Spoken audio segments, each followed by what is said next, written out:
They weren't just thunder-wielding warriors or blue-skinned giants floating on clouds. Gods, in their original context, weren't just objects of worship, they were understood. In the ancient world, to know a deity wasn't merely to kneel before a statue or burn incense. It meant recognizing the divine as a coded language through which a civilization explained reality, power, emotion, and the mysteries of existence itself. Every god or goddess in a pantheon held a precise role. They weren't characters in a fantasy series. They were the embodiment of ideas, laws of nature, psychological states, and societal principles. Religion, in its oldest form, wasn't about blind devotion. It was about mapping the divine order onto human life, creating a cosmic mirror in which humanity could find meaning. We've inherited a very different picture. Hollywood has, for decades, portrayed gods as superheroes or villains, wrapped in flashy special effects and simplified motives. But the truth is far more fascinating and far more useful. Ancient deities were frameworks. They helped explain how a society should function, how nature moved, and how humans should navigate suffering, joy, ambition, love, and death. A storm wasn't just bad weather. It was Zeus or Thor asserting balance, challenging hubris, or signaling transformation. These weren't metaphors for people who didn't know better. They were intelligent systems built by cultures with a deep understanding of rhythm, chaos, and human emotion. Think of these pantheons not as chaotic soap operas filled with betrayal and romance, but as structured models, almost like psychological maps or early operating systems. Each deity was a line of code within a divine program that instructed its followers how to behave, what to value, what to fear, and what to strive for. When Egyptians spoke of Ma'at, they weren't just naming a goddess, they were identifying the principle of truth, balance, and cosmic order. When Greeks prayed to Athena, they were connecting with the spirit of strategic intelligence, civic responsibility, and righteous war. These were more than personalities. They were rules for living. So when we talk about gods, we're not just talking about myth. We're talking about the architecture of belief, spiritual technology designed to hold entire civilizations together. In this video, we're peeling back the drama and the divine lightning bolts to rediscover the real stories behind deities and pantheons, and to understand how they shaped human beings not just as believers, but as thinkers. When we look at a pantheon of gods from a modern perspective, it's easy to get caught in the soap opera. This god loves that goddess, this one betrays another, war breaks out, vengeance follows. It's the perfect recipe for entertainment, and exactly how pop culture prefers to tell these stories. But strip away the drama, and what you're left with is something far more sophisticated. Pantheons weren't just collections of characters. They were highly structured systems, carefully constructed to represent the functional components of the universe and human life. These weren't myths in the sense of idle fiction. They were blueprints, operating systems for entire civilizations. Take the Greek pantheon, for instance. At the top you have Zeus, not simply a god of thunder, but the representation of ultimate authority, cosmic law, and the principle of order over chaos. Each of the Olympians had a unique function. Poseidon ruled the seas, symbolizing both the nourishment and unpredictability of water. Hades governed the underworld, not as a devilish villain, but as the force that maintained the boundary between life and death. Athena embodied wisdom, strategy, and justice. These roles didn't overlap randomly. They worked together like parts in a machine, each balancing and counterbalancing the other, each representing a distinct aspect of the human condition and natural law. Greek myth was not just storytelling, it was a dynamic and symbolic system of ethics, psychology, and metaphysics. This logic wasn't unique to the Greeks. In ancient Egypt, the divine system was equally, if not more, structured. Gods like Ra, Osiris, and Thoth were not standalone figures. They formed an interconnected web of relationships that symbolized the journey of the soul, the cycles of nature, and the structure of governance. Ra, the sun god, represented life and authority, journeying through the sky and the underworld, renewing creation each day. Osiris, the ruler of the afterlife, stood for resurrection and judgment. Thoth, god of writing and knowledge, functioned as a cosmic scribe, preserving balance through language and mathematics. Each god wasn't just a figure to be adored, they were principles in a metaphysical equation. The entire Egyptian cosmology worked like an elaborate, multi-tiered legal and moral code, with divine beings as symbolic functionaries. In Hinduism, the complexity reaches an even more nuanced level. The trinity of Brahma, Vishnu, and Shiva doesn't represent three competing forces, but rather the continuous cycle of creation, preservation, and transformation. Brahma brings forth the universe, Vishnu sustains it, and Shiva ultimately dissolves it, not to end it, but to make way for regeneration. Each deity is a cosmic principle, a mode of operation within the infinite. Then there are goddesses like Saraswati, Lakshmi, and Parvati, who represent knowledge, abundance, and power respectively. These aren't arbitrary traits, they're essential dimensions of life itself. A farmer, a warrior, a teacher, all might relate to different deities not out of preference, but alignment with a functional truth of their role in the world. It's a divine division of labor, rooted in both cosmology and personal psychology. Norse mythology, though grittier and more fragmented in the records we have, follows similar patterns. Odin isn't just a wise old warlord, he's the restless seeker of knowledge, the principle of sacrifice for greater understanding. Thor, though often cast as a brute, is the defender of order, using force to uphold cosmic stability. Loki, the trickster, is not just chaos for chaos's sake. He represents the inevitability of change, unpredictability, and the cracks through which new patterns emerge. Even Ragnarok, the end of the world, is not just a cataclysmic finale, it's a necessary reset, a cycle baked into the logic of the universe. So how do we make sense of this across such diverse cultures? It helps to think of these gods as akin to functions in a massive, sacred software system. Each has a task, a domain, and a logic. Some gods govern emotion, love, rage, compassion. Others govern forces, wind, fire, harvest. Still others oversee abstract principles, truth, justice, fate. And like well-written code, when one god's domain fails or is violated, the system responds. The myth may tell of a battle or a punishment, but underneath it's a metaphor for balance being restored. It's not drama for the sake of drama, it's storytelling as a form of philosophical instruction. This systemic approach allowed ancient societies to live within a symbolic architecture that made sense of chaos and gave structure to life. The gods weren't chaotic personalities, they were symbolic functions within an ordered whole. Just as every part of the human body serves a specific purpose to keep the organism alive, every deity played a role to keep society, nature, and the cosmos in balance. Their stories weren't random. They were deeply intentional, teaching people how to live, how to relate to one another, and how to understand the forces around them.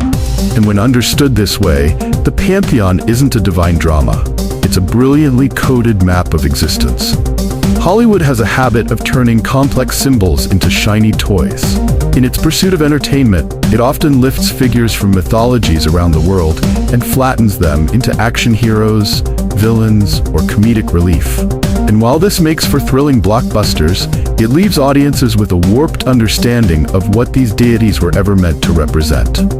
Gods who once symbolized intricate principles of justice, nature, consciousness, or cosmic law become little more than muscular beings with magic powers. Their metaphysical weight is replaced with spectacle. Their moral complexity is sacrificed for plot twists, and in the process we lose the essence of why these deities mattered in the first place. Take Thor, for instance.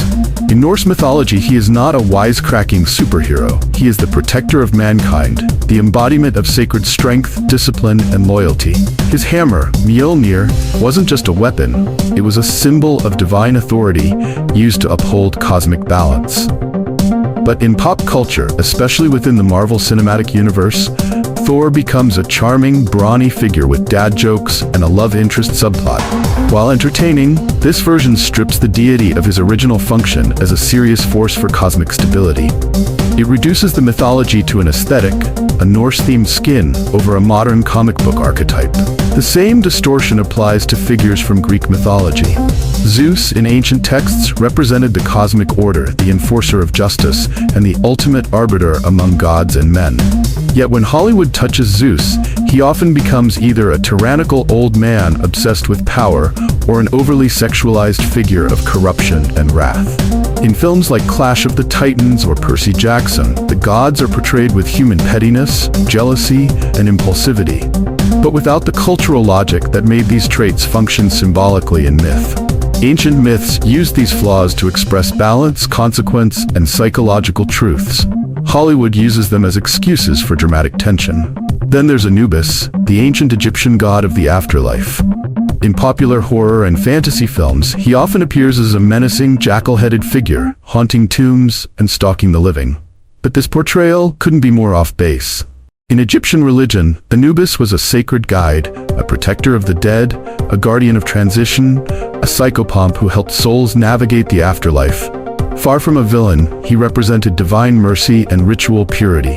Hollywood has twisted him into a monster, transforming a deeply spiritual symbol into a visual scare tactic. What Hollywood often fails to grasp or deliberately ignores is that these deities were never meant to be people. They were symbols. Each myth was a coded story about life, morality, fear, ambition, love, and transformation. When a god fought a monster in a myth, it wasn't just an epic battle. It was a metaphor for the soul overcoming its darkest instincts. When gods fell in love, betrayed each other, or suffered, they illustrated human dilemmas in cosmic terms. By reducing these figures to personalities, Hollywood erases their instructional value. It entertains, but it doesn't enlighten. This simplification has consequences. Audiences come away thinking they understand a culture's mythology, when in reality they've seen only a caricature. They believe the gods were vain, petty, and war-obsessed when they were actually representations of universal truths. Worse, this distortion contributes to cultural erasure. Ancient systems of knowledge are stripped of context and depth, and their stories become little more than content fodder for the next big franchise. What survives is not wisdom, but branding. The real danger here isn't in enjoying a good movie. It's in mistaking that movie for the original meaning. Mythology was never just about storytelling. It was a lens through which civilizations made sense of the world. When we flatten gods into action figures, we don't just lose the past, we lose a valuable way of understanding ourselves. What if gods were never meant to be seen as people at all? What if, instead of thinking of them as superpowered beings or celestial rulers, we began to understand them as principles? Living concepts that govern the structure of the universe and the moral code of humanity. This is where the real sophistication of ancient religious systems comes to light. These gods were not merely subjects of devotion, but embodiments of cosmic laws, psychological archetypes, and ethical frameworks. They were divine logic, personified not for entertainment, but to teach, guide, and maintain the invisible architecture of reality. In ancient Egypt, the goddess Ma'at wasn't just a deity with feathers in her hair. She was the feather.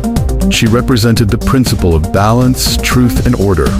Everything in Egyptian life, from the justice system to temple rituals, was aligned with Ma'at. She wasn't worshipped in the same way a personal god might be. She was invoked as a standard, a measure against which all actions were judged. The famous image of the weighing of the heart in the afterlife isn't just poetic.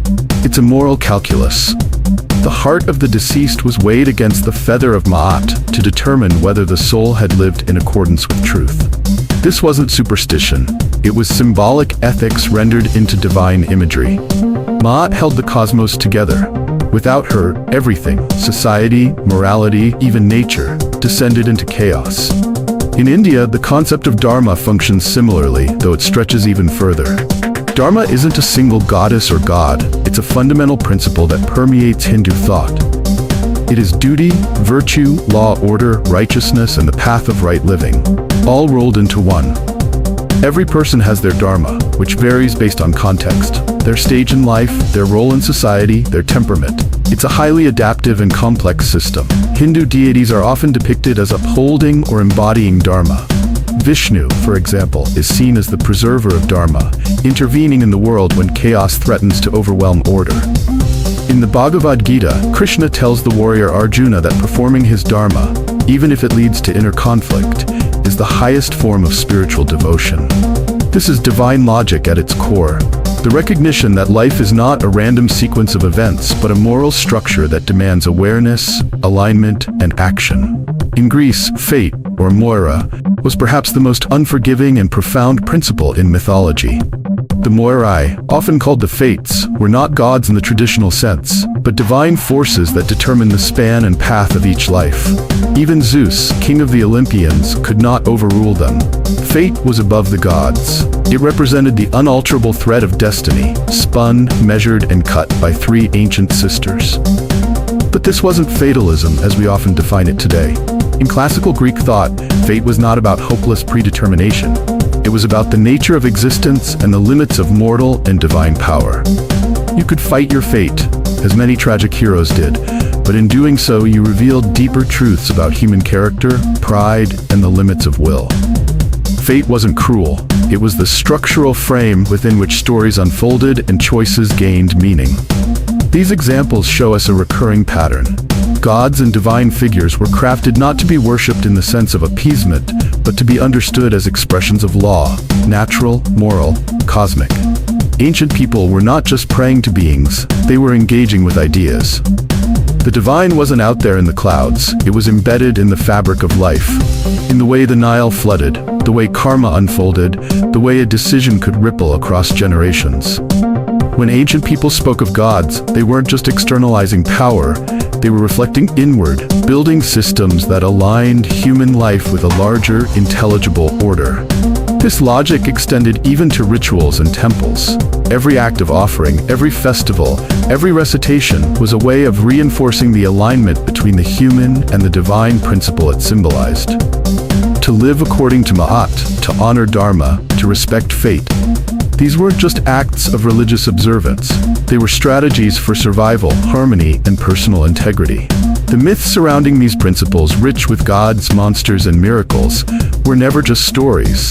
They were teaching tools, symbolic blueprints for ethical and psychological alignment. Understanding gods as principles also bridges the ancient with the modern. Think of how we use language today. We talk about the law of gravity, the spirit of justice, or the voice of reason. These are not literal beings, yet we treat them as real forces in our lives. Ancient cultures simply went one step further. They personified these forces, gave them names, stories, and rituals, making them accessible, memorable, and powerful. In doing so, they created a kind of symbolic language that could be passed down through generations, adapted across regions, and deeply internalized.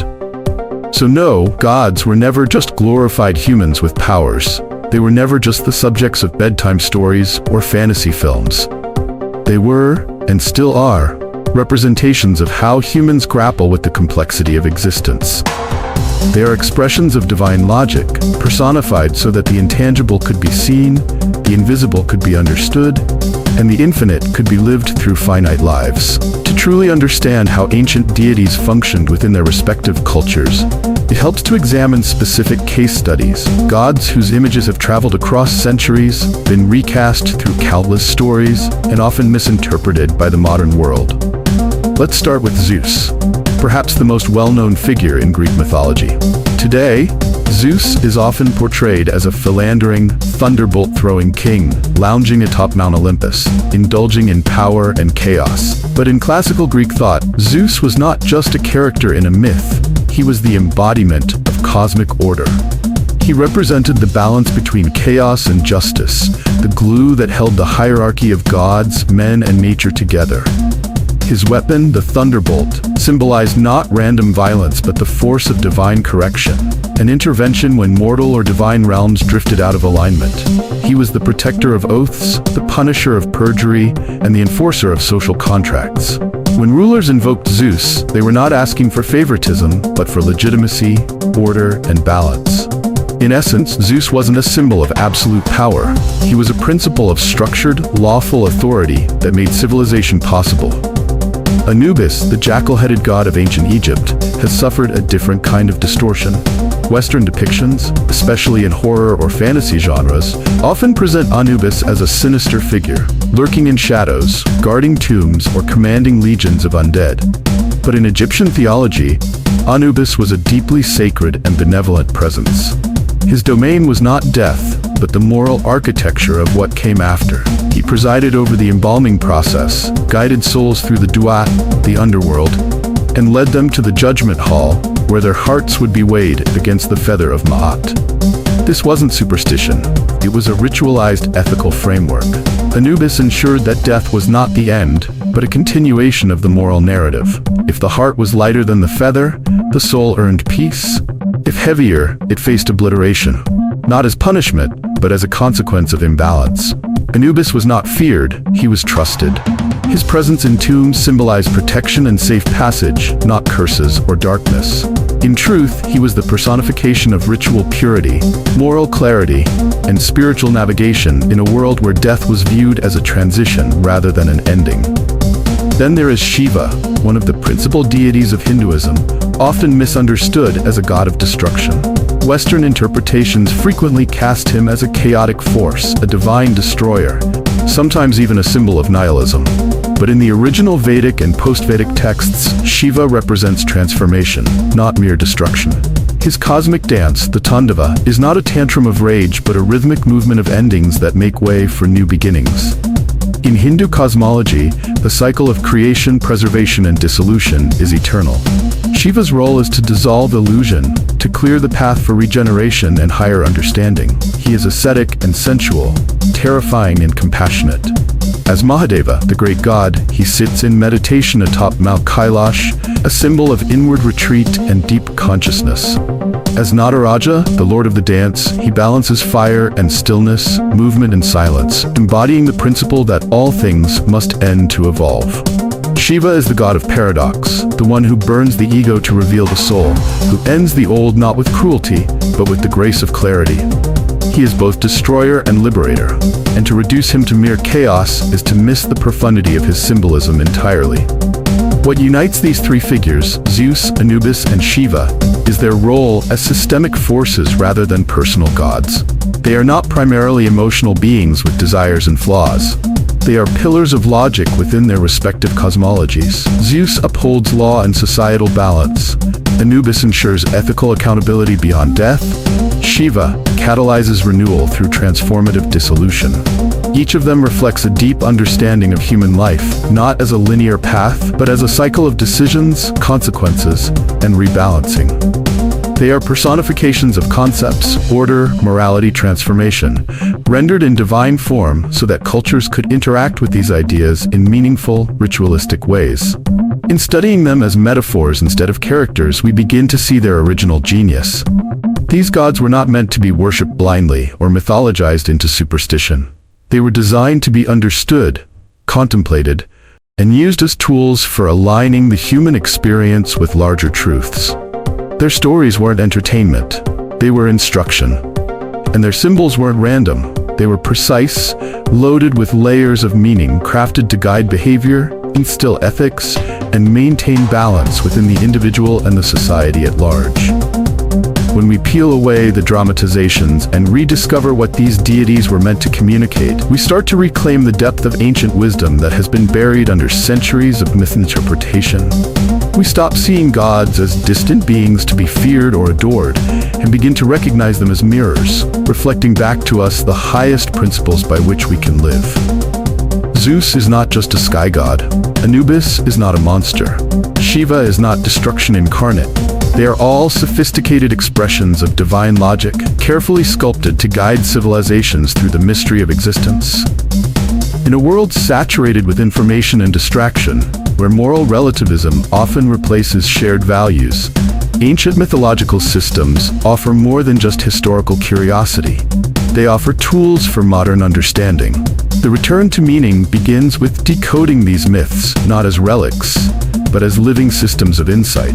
These ancient frameworks, built around gods and cosmic laws, provided people with clarity in times of chaos, ethical grounding in moments of doubt, and a sense of belonging in an otherwise indifferent universe. By revisiting them with fresh eyes, we gain more than knowledge. We gain orientation. These stories, far from being outdated or irrelevant, speak directly to the human condition. They map out the emotional and psychological terrain we all still navigate. Conflict, love, transformation, fear, ambition, death, and rebirth. In a time where therapy, self-help, and personal development dominate modern discourse, the deities of old stand as original archetypes of these same internal journeys. They don't just tell us what happened, they show us how to interpret what happens in our lives. Understanding a god like Shiva as a force of transformation can reshape how we experience loss. Knowing Anubis as a guardian of ethical transition invites us to reflect on the moral weight of our choices. Seeing Zeus as the keeper of balance and justice challenges us to consider the structures we uphold and the ones we need to change. Moreover, these systems provide a lens through which we can analyze not just personal behavior but collective patterns. Societies once flourished not just because of military power or trade, but because they were aligned with a coherent set of principles that governed their spiritual and ethical compass. In reviving that kind of alignment, not in the sense of religious orthodoxy, but in the recognition of symbolic and moral logic, we create the potential for deeper dialogue, greater empathy, and a renewed sense of purpose. These myths are not dead. They are waiting to be understood not just in temples or textbooks, but in the lived experiences of people searching for meaning in a fragmented age. When we return to these systems, we're not going backward, we're going deeper.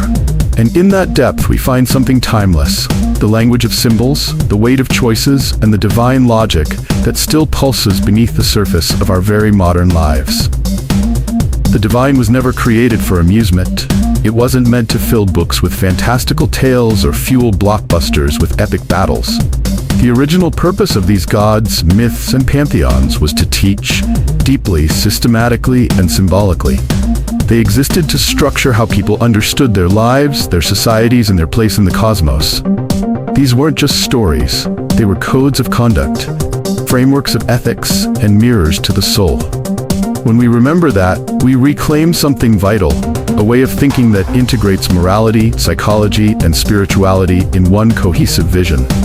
In every culture, these divine systems helped people make sense of suffering, of success, of fate, and free will. They were the original blueprints for understanding human nature. And though we've moved away from temples and ritual, the principles remain as relevant as ever. The myths still speak. They just need to be listened to with a modern ear. If you found this perspective eye-opening, hit that like button, drop a comment with your thoughts or favorite myth, and don't forget to subscribe for more deep dives into the stories that shaped civilization. There's so much more waiting to be uncovered, beyond fantasy, beyond fiction, into the real logic of the divine.